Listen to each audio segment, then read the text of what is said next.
कि ईडी और बीजेपी लोगों को गुमराह करने की कोशिश कर रहे हैं।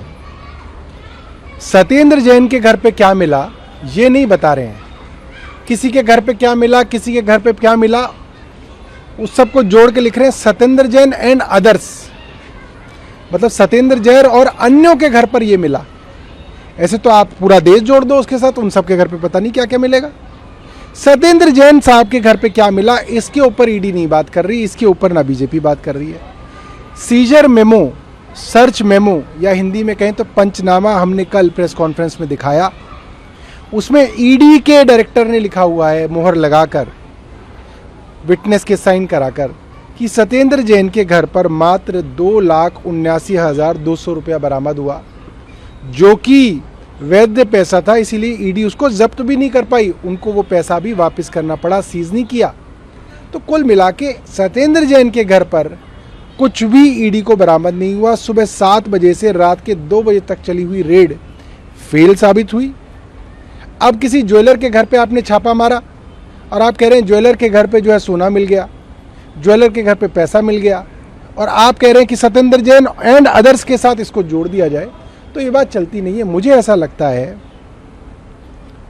ईडी ने जब वो पैसा सीज नहीं किया सत्येंद्र जैन के घर पर, ये अपने आप में क्लीन चिट है कि ईडी को कोई भी गैर कानूनी पैसा, गैर कानूनी सोना, गैर कानूनी कोई भी चीज़ नहीं मिली। जिन 2 लॉकर्स की जिक्र कर रहे हैं कि 2 लॉकर्स की चाबियां मिली, वो लॉकर्स पिछले कई सालों से सीबीआई और इनकम टैक्स ने वो है सीज कर रखे हैं। उसके अंदर क्या है वो सीबीआई और इनकम टैक्स को पहले ही मालूम है। उसके अंदर भी उनको कुछ नहीं मिला, वो ऑलरेडी सील्ड है लॉकर। उनकी 2 चाबियां सत्येंद्र जैन साहब को दी हुई हैं, क्योंकि सील करने के बाद चाबियां दी जाती हैं। उसके अंदर कुछ नहीं मिला। अब ईडी अपनी फेल रेड को किसी तरीके से घुमा फिरा के बेचने की कोशिश कर रही है। देखिए, एक तो जनता को इन पार्टियों पर विश्वास नहीं रहा, और इन पार्टियों को अपने चुने हुए विधायकों पर विश्वास नहीं रहा।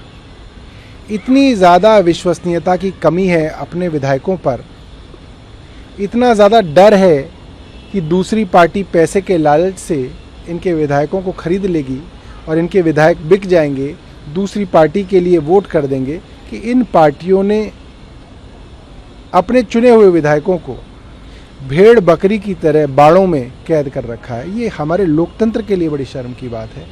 इन पार्टियों के लिए बड़ी शर्म की बात है कि इनके विधायकों को आज कोई भी पैसे का लालच देके खरीद सकता है। देखिए कितनी अजीब बात है, एक गैर ज़रूरी और सांप्रदायिक हिंसा फैलाने वाले बयान को भाजपा के राष्ट्रीय प्रवक्ता ने दिया, राष्ट्रीय टीवी चैनल पर दिया।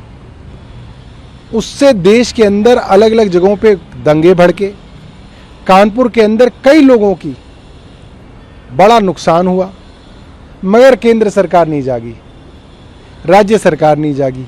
हाँ, अब छोटे छोटे खाड़ी देश भारतीय राजदूतों को सम्मन करके आंखें दिखा रहे हैं, भारत से माफ़ी मांगने के लिए कह रहे हैं, तो हमारी केंद्र सरकार इतना डर गई कि उन्होंने 2 प्रवक्ताओं को पार्टी से निकाल दिया।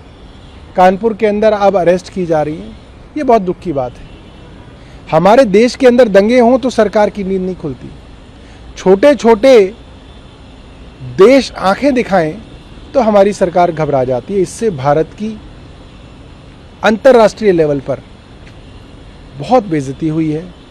हमारा सम्मान बहुत ज़्यादा जो है उस पर ठेस लगी है, और इसकी भरपाई जो है इस तरीके के फ्रिंज एलिमेंट जिनको कहा जा रहा है उन पर कानूनी कार्रवाई कर कर, उनको जेल भेजकर, और इस तरीके के और एलिमेंट्स को चिन्हित कर कर उन पर कार्रवाई करके सरकार को अपनी साख बचानी चाहिए। देखिए, मैंने आपको 2-3 दिन पहले ही बताया था, जब केंद्र सरकार अपने जीडीपी के लिए अपनी कमर थपथपा रही थी, पीठ थपथपा रही थी, तो मैंने कहा था कि ये जो आंकड़े हैं झूठे हैं। असली आंकड़े हैं देश के अंदर बेरोजगारी, असली आंकड़े हैं देश के कोने कोने में होते हुए दंगे। आप बताइए, जिस देश के अंदर बलात्कारियों के लिए तिरंगा यात्रा निकाली जाए, जिस देश के अंदर दंगे कराए जाएं, दंगे कराने वालों को फूल माला पहनाकर पार्टी ऑफिस के अंदर उनका सम्मान किया जाए। जहां पर युवा बेरोजगार घूम रहा हो, ऐसे देश में क्या बाहर की कंपनियां आके पैसे का निवेश करेंगी? जब बाहर से पैसे का निवेश नहीं होगा तो जीडीपी कैसे बढ़ेगी?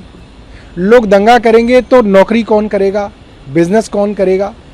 जब लोग अनपढ़ रह जाएंगे तो देश की तरक्की कैसे होगी? ये सारी की सारी चीज़ें जुड़ी हुई हैं।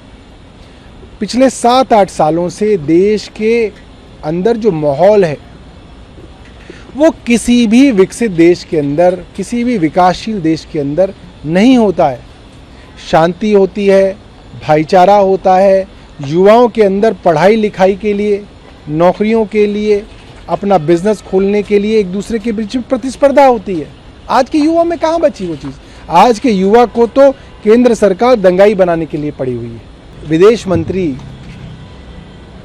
बात तो सही कह रहे हैं, मगर सच्चाई से उनकी बात दूर है। पिछले कुछ वर्षों के अंदर जो ज़मीन चीन के पास नहीं थी वो आज चीन के अधिकार क्षेत्र में है।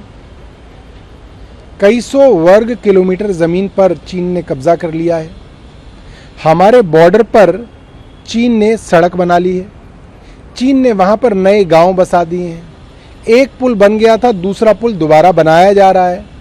वो हमारे बॉर्डर पर हमारे सैनिकों पर हमला कर रहे हैं। और भारत सरकार क्या कर रही है? भारत सरकार इस तरह से डरी हुई है कि चीन का नाम लेने से भी वो घबराते हैं।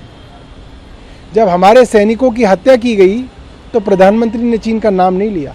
आज भी हमारे विदेश मंत्री इतने घबराए हुए हैं कि चीन का नाम लेने से डर रहे हैं। क्या ऐसी घबराई हुई, डरी हुई सरकार देश को सुरक्षित रख सकती है? ये मेरा सवाल है। आप भी सोचिए, आपके दर्शक भी सोचेंगे। देखिए, ये अलकायदा जो है इस तरीके की धमकियां देते रहते हैं। भारत देश बहुत मजबूत है, किसी अलकायदा या किसी आतंकवादी संगठन की धमकी से हम लोग डरने वाले नहीं हैं। हमारे यहाँ जो हुआ वो हमारा आंतरिक मामला है। केंद्र सरकार को उससे सख्ती से निपटना चाहिए। किसी ऐसे देश की और किसी ऐसे संगठन को ऐसी हिम्मत नहीं होनी चाहिए कि वो आज हमारे देश को उंगली दिखाकर कह रहे हैं कि आपके यहाँ ये गड़बड़ी चल रही है। ये मामले जो हैं केंद्र सरकार को अपने देश में सुलटाने चाहिए और एक न्यूट्रल सरकार की तरह। देखिए, अन्ना हजारे बहुत पुराने समाजसेवी रहे हैं, सोशल एक्टिविस्ट रहे हैं। अन्ना हजारे ही नहीं, बाकी सोशल एक्टिविस्ट भी अपनी एक्टिविटीज़ के लिए आज़ाद हैं और आज़ाद ही रहें। यही हमारी जो है चेष्टा है, प्रजातंत्र के लिए बहुत ज़रूरी है। देखिए, हमें इसके अंदर कोई एतराज़ नहीं। अगर वे सरकार की जवाबदेही तय करने के लिए कोई आंदोलन करते हैं तो हमें उसका स्वागत करना चाहिए। केंद्र सरकार के खिलाफ आंदोलन की बात कई सालों से कही जा रही है। हो सकता है कि अब वो आंदोलन वो शुरू करने जा रहे हो।